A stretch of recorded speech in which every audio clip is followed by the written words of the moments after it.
Assalamualaikum warahmatullahi wabarakatuh. Alhamdulillah nikmatil iman wa islamu kafa bi ni'mah. Asyhadu an la ilaha illallah wahdahu la syarikalah wa asyhadu anna Muhammadan abduhu wa rasuluhu la nabiyya ba'da. Allahumma shalli ala sayyidina Muhammad wa ala sayyidina Muhammad. Rabbi shrah li sadri wa yassir amri wa hlul 'uqdatam min lisani yafqahu qawli. Alhamdulillah kita bisa bersilaturahim kembali di mata kuliah akuntansi biaya.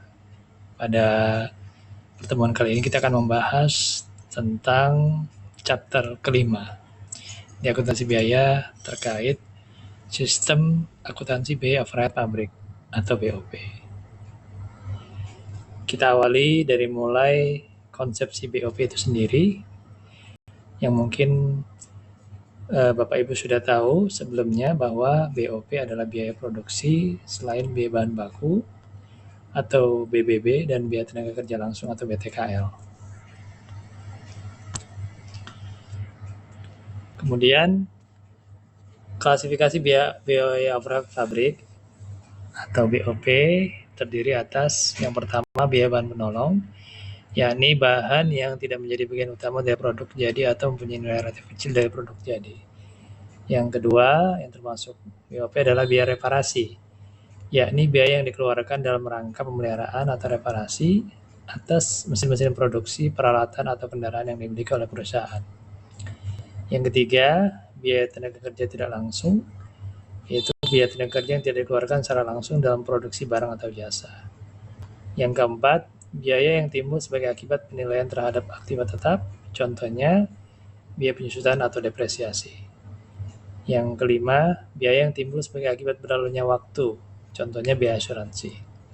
Yang keenam, biaya overhead pabrik lainnya yang memerlukan pengeluaran uang tunai secara langsung, contohnya biaya listrik dan air. Berikutnya, prosedur penentuan tarif BOP.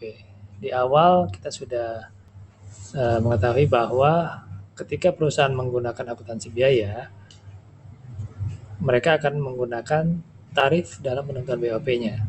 Nah, prosedurnya yang pertama adalah perusahaan akan menyusun anggaran atau budget BOP. Yang kedua, perusahaan akan memilih dasar pembebanan BOP kepada produk yang terdiri atas, jadi ada 5 pilihan ya. Yang pertama, metode satuan produk. Dengan rumusnya tarif BOP dihitung dari taksiran BOP dibagi taksiran jumlah produk yang dihasilkan. Yang kedua, metode biaya bahan baku. Rumusnya persentase BOP diperoleh dari taksiran BOP dibagi taksiran biaya bahan baku yang dipakai dikali 100%. Yang ketiga, metode biaya tenaga kerja langsung dengan rumus persentase BOP-nya adalah taksiran BOP dibagi taksiran BTKL atau tenaga kerja langsung dikali 100%. Yang keempat, metode jam tenaga kerja langsung dengan rumus tarif BOP-nya taksiran BOP dibagi taksiran jam tenaga kerja langsung. Yang kelima, metode jam mesin dengan rumus tarif BOP, taksiran BOP dibagi taksiran jam mesin baik full costing maupun variable costing. Nah, dalam pembahasan mata kuliah kali ini di chapter 5, kita akan menentukan tarif BOP dengan menggunakan metode jam mesin. Kenapa? Karena metode ini adalah yang mayoritas digunakan oleh dunia industri saat ini. Oke. Selanjutnya adalah pembebanan BOP kepada produk atas dasar tarif. Perusahaan bisa menggunakan pendekatan full costing maupun variable costing. Nah, dengan metode jam mesin tadi, kita akan lihat bagaimana ketika perusahaan membebankan BOP kepada produknya atas dasar tarif. Studi kasusnya adalah anggaran BOP PT Alexandria tahun 2009 atas dasar kapasitas 80.000 jam mesin.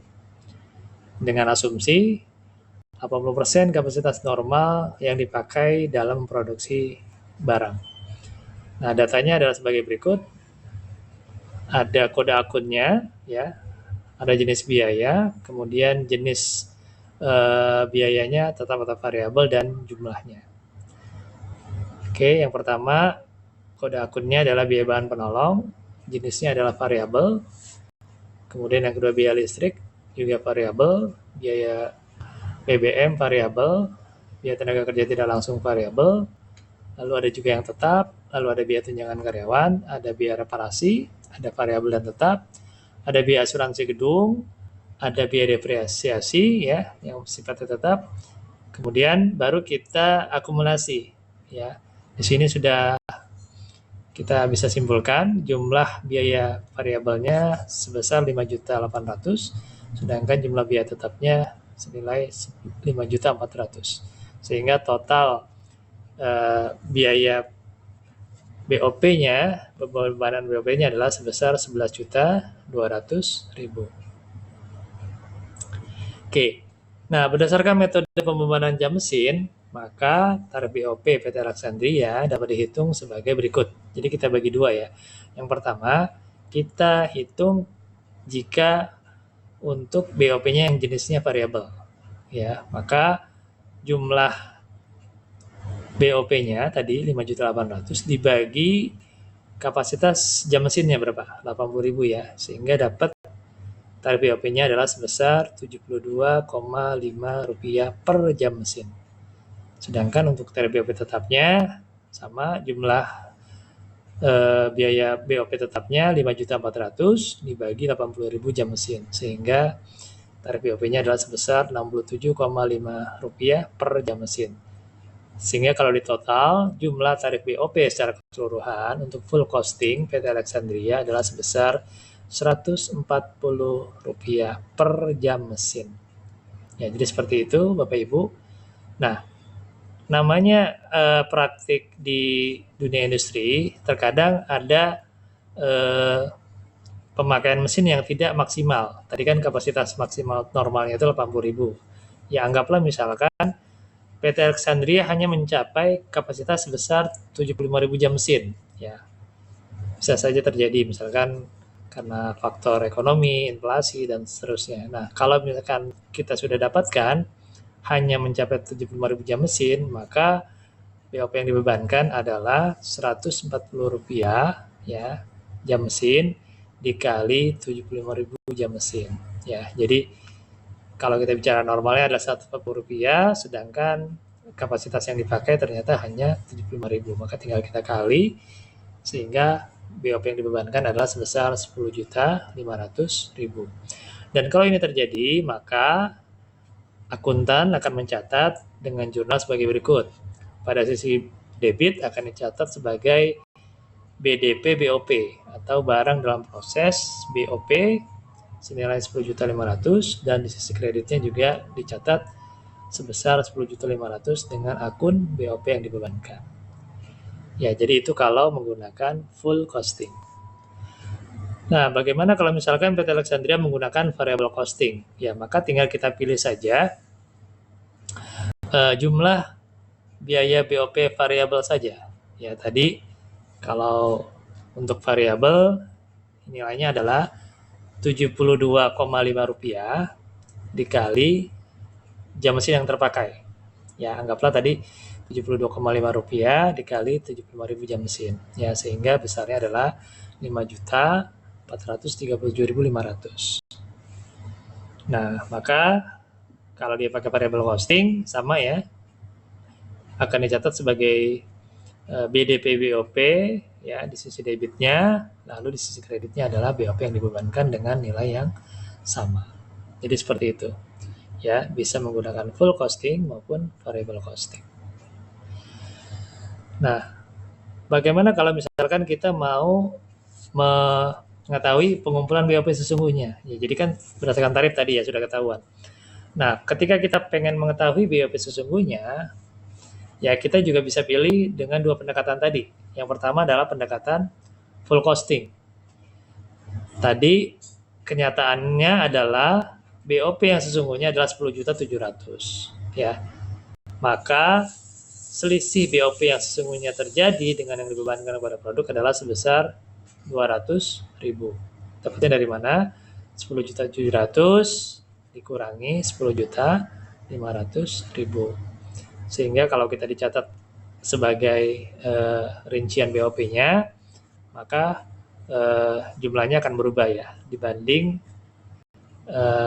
tarif BOP yang tadi kita rencanakan. Ya masing-masing ya dari sisi akunnya, jenis biayanya, jenis BOP-nya dan jumlahnya. Di sini diketahui bahwa untuk jumlah BOP variabelnya 5.300.000 sedangkan BOP tetapnya 5.400.000 sehingga totalnya adalah 10.700.000. Nah, maka jurnal yang dibuat untuk mencatat BOP yang sesungguhnya terjadi adalah sebagai berikut. Di sisi debit, kita akan mencatat sebagai BOP sesungguhnya. Berapa nilainya? 10.700.000. Sedangkan di sisi kredit, kita akan mencatat sebagai persediaan barang penolong, kemudian persediaan bahan bakar minyak, BBM, lalu ada gaji dan upah, ada persediaan suku cadang, ada DP asuransi gedung, ada akumulasi depresiasi mesin dan kas. Sehingga jumlahnya balance sebesar 10.700.000. Sedangkan kalau kita menggunakan pendekatan variable costing, maka jurnal yang dibuat untuk mencatat pemisahan BOP-nya adalah sesuai dengan jenisnya. Di sisi debit, kita akan mencatat sebagai BOP variabel sesungguhnya senilai 5.300.000 dan BOP tetap sesungguhnya sebesar 5.400.000. Dan di sisi kredit, kita catat sebagai BOP sesungguhnya dengan nilai 10.700.000. Jadi akumulasinya. Oke, kemudian bagaimana kalau terjadi analisis selisih tadi ya? Jadi kita punya asumsi yang kita rencanakan adalah 10.500.000 sedangkan BOP yang sesungguhnya terjadi adalah 10.200. Nah, maka selisih 200.000 itu adalah sebagai analisis selisih BOP dan itu bisa saja terjadi. Nah, cara menghitungnya adalah kalau kita menggunakan pendekatan full costing, maka kita tinggal masukkan saja tadi. BOP atas produknya berapa yang tadi dipakai sebenarnya? 10.500.000 ya. Dapatnya dari mana? 75.000 jam mesin dikali tarif BOP totalnya Rp140 sehingga totalnya adalah 10.500.000. Nah, ketika dieksekusi oleh akuntannya, ternyata yang benar-benar terjadi adalah 10.700.000. Ya, sehingga terjadi selisih BOP senilai 200.000. Nah, maka untuk mencatat selisih tersebut, akuntan akan mencatat dengan dua jurnal. Yang pertama, akuntan akan menutup jurnal rekening BOP yang dibebankan ke rekening BOP sesungguhnya. Jadi pada sisi debit, diakui sebagai BOP yang dibebankan dengan nilai 10.500.000, lalu pada sisi kredit diakui sebagai BOP sesungguhnya dengan nilai 10.500.000. Jurnal yang kedua, akuntan akan mencatat selisih BOP-nya yang terjadi tadi sebesar 200.000. Maka di sisi debit akan dicatat sebagai selisih BOP 200.000 dan sisi kredit akan dicatat sebagai BOP sesungguhnya dengan nilai yang sama. Nah, selisih BOP yang terjadi sebesar 200.000 tersebut ya dapat dipecah ke dalam dua macam selisih atau varians. Jadi nanti kita akan lihat ya 100.000 itu selisih apa aja ya. Yang pertama adalah selisih anggaran atau budget varian. Oke, jadi selisih yang tadi tuh 200.000 itu terjadi dengan taksiran yang biasa harusnya dikeluarkan menurut anggaran. Dan selisih anggaran sendiri ya terdiri dari dua metode, jadi ada turunannya lagi. Misalkan untuk contoh kasus tadi ya PT Alexandria, kita menggunakan metode yang pertama.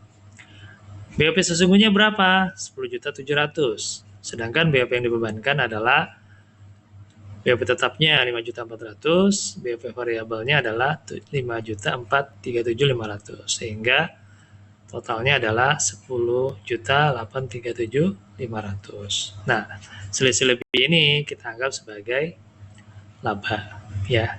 Jadi dia menganggarkan 10.837.500 sedangkan yang benar-benar terpakai atau terjadi adalah 10.700.000. Itu metode yang pertama. Metode yang kedua sama ya, tinggal kita masukkan berapa BOP sesungguhnya 10.700.000. Oke. Lalu BOP tetap menurut anggaran 5.400.000.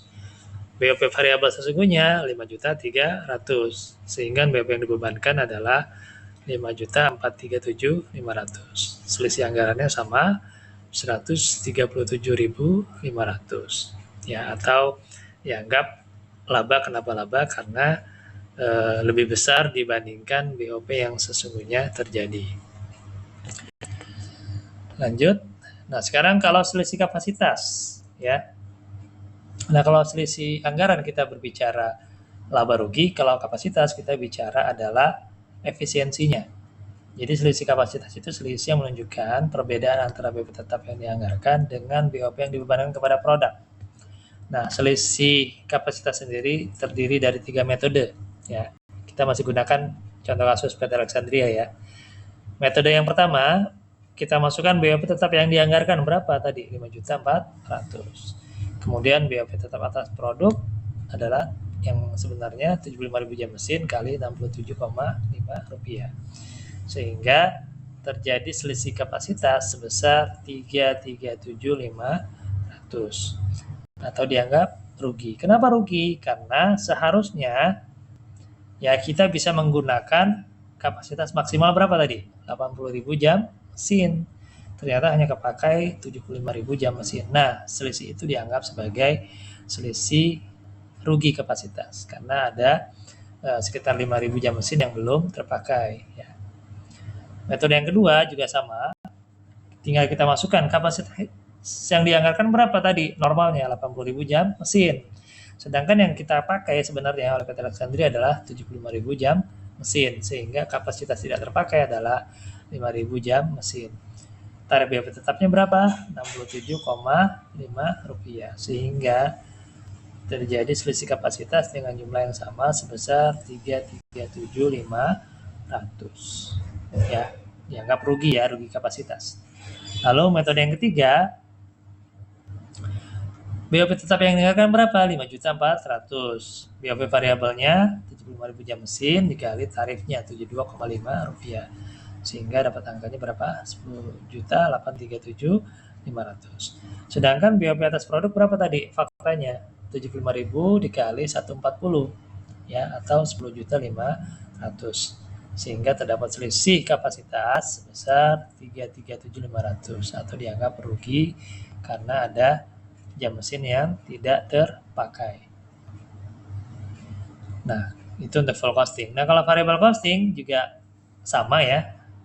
Hanya lebih simpel saja. Untuk variable costing, maka kita tinggal masukkan BOP atas produk tadi berapa? 75.000 jam mesin dikali tarifnya 72,5 rupiah atau senilai 5.437.500. Sedangkan BOP variabel sesungguhnya yang terjadi adalah 5.300.000 dan terjadi selisih BOP variabel sebesar 137.500. Nah, kalau di variable costing, maka selisih BOP tersebut dicatat dengan 2 jurnal. Yang pertama adalah jurnal untuk menutup rekening BOP yang dibebankan ke rekening BOP variabel yang sesungguhnya. Pada sisi debit akan dicatat sebagai BOP yang dibebankan senilai 5.437.500, sedangkan pada sisi kredit dianggap sebagai BOP variabel sesungguhnya dengan nilai yang sama. Sedangkan jurnal yang kedua adalah mencatat selisih BOP variabelnya. Pada sisi debit diakui sebagai selisih BOP variabel senilai 137.500, sedangkan di sisi kredit dianggap sebagai BOP variabel sesungguhnya dengan nilai yang sama. Nah, kalau di variable costing, selisih BOP yang terjadi sebesar 137.500 disebut sebagai selisih pengeluaran variabel atau variable spending variance. Karena metode variable costing tidak membebankan BOP tetap kepada produk, maka tidak ada selisih yang dihitung berdasarkan kapasitas. Jadi hanya selisih anggaran saja. Seperti itu. Yang beda dengan full costing. Ya, mungkin itu pembahasan dari saya terkait chapter 5, ya. Sistem akuntansi BOP. Mudah-mudahan menambah hasanah keilmuan kita. Sekali lagi, terima kasih atas perhatiannya. Mohon maaf kalau ada kekurangan. Ila liqa wabillahi taufiq wal hidayah. Wassalamualaikum warahmatullahi wabarakatuh.